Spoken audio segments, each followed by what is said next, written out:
তোমরা ভিডিওতে যেই পেয়ারা গাছটা দেখছো এটা হলো থাই 7 ভ্যারাইটির একটি পেয়ারা গাছ। এই গাছটা আমি প্রায় 4 থেকে 5 মাস আগে একটি 8 ইঞ্চির টবে লাগিয়েছিলাম। এই কয়েক মাসের মধ্যেই দেখো গাছটা কত সুন্দর গ্রোথ নিয়ে নিয়েছে। গাছটার গুড়িটা দেখলেই তোমরা আন্দাজ করতে পারবে গাছটার কত সুন্দর গ্রোথ হয়েছে। তোমাদের গাছও ঠিক এমন সুন্দর গ্রোথ নেবে যদি তোমরা নার্সারি থেকে এনে ছোট সাইজের টব থেকে শুরু করো। কিন্তু তোমরা কি করো, নার্সারি থেকে চারা এনেই সরাসরি বড় টবে লাগিয়ে দাও। তোমরা মনে করো বড় টবে বা বালতিতে গাছ লাগিয়ে ফেললেই দুম করে গাছটা বড় হয়ে যাবে আর ফুল ফল দেওয়া শুরু করে দেবে, কিন্তু তা হয় না। কদিন পরেই বড় টব বা বালতির নিচে জল জমে গিয়ে গাছের শিকড়গুলো সব পচে যেতে শুরু করে। এর ফলে কদিন পর গাছটা মরে যাওয়ারও সম্ভাবনা থাকে। যাই হোক, আজকে আমি আমার এই পেয়ারা গাছটাকে 8 ইঞ্চির টব থেকে বের করে 20 লিটারের একটি বালতিতে প্রতিস্থাপন করব। আর এই ভিডিওতে আমি তোমাদের মাটি তৈরি করা থেকে শুরু করে পুরো প্রক্রিয়াটা দেখাবো। আর হ্যাঁ, এই ভিডিওর শেষে তোমাদের জন্য একটি সিক্রেট টিপসও রয়েছে, তাই ভিডিওটা শেষ পর্যন্ত দেখো। সবার প্রথমে আমি মাটি তৈরির জন্য নিয়েছি ভার্মি কম্পোস্ট এবং ঠিক তার সমান পরিমাণ গার্ডেন সয়েল। এর সঙ্গে নিয়েছি 4 থেকে 5 মুঠো মতো মিক্সড জৈব সার আর 4 থেকে 5 মুঠো মতো নিম খোল। এবার এই সব কিছু খুব ভালো করে আমি মিশিয়ে নেব। এখানে আমি মাটি আর ভার্মি কম্পোস্ট দুটোই সমান সমান নিয়েছি, যাতে টবের মাটি একটু হালকা থাকে।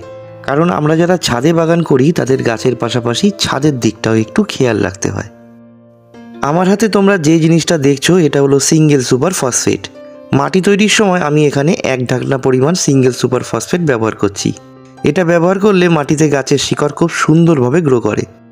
এর সাথে আমি নিচ্ছি একটি ফাঙ্গিসাইড, যাতে মাটিতে কোনো রকম ফাঙ্গাস না লাগে। তাই মাটি তৈরির সময় এখানে 1 চামচ পরিমাণ ফাঙ্গিসাইড ব্যবহার করছি। এবার আমি সব কিছু খুব ভালোভাবে মিশিয়ে নেব। এইভাবে মাটি তৈরি করলে গাছের শিকড়ও খুব ভালো থাকে আর ফাঙ্গাসের সমস্যাও একেবারেই হয় না। এবার হলো এই 8 ইঞ্চির টব থেকে গাছটাকে বের করার পালা। আমি গাছটাতে 2 দিন ধরে জল দিইনি, যার ফলে দেখো গোড়ায় হালকা টান দিতেই রুট বল সহ গাছটা সুন্দরভাবে বেরিয়ে এলো।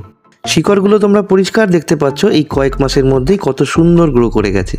এটাই হলো গাছটাকে বড় জায়গায় শিফট করার পারফেক্ট সময়। আমি এখন রুট বলটা একেবারেই নষ্ট করব না, এইভাবেই 20 লিটারের বালতিতে বসিয়ে পটিং করে দেব। পটিংয়ের জন্য আমি নিয়েছি 20 লিটারের এরকম একটি বালতি। বালতির নিচে আমি আগের থেকেই গরম লোহার শিক দিয়ে 5টা ফুটো করে রেখেছি, যেগুলো ড্রেনেজ হোল হিসেবে কাজ করবে।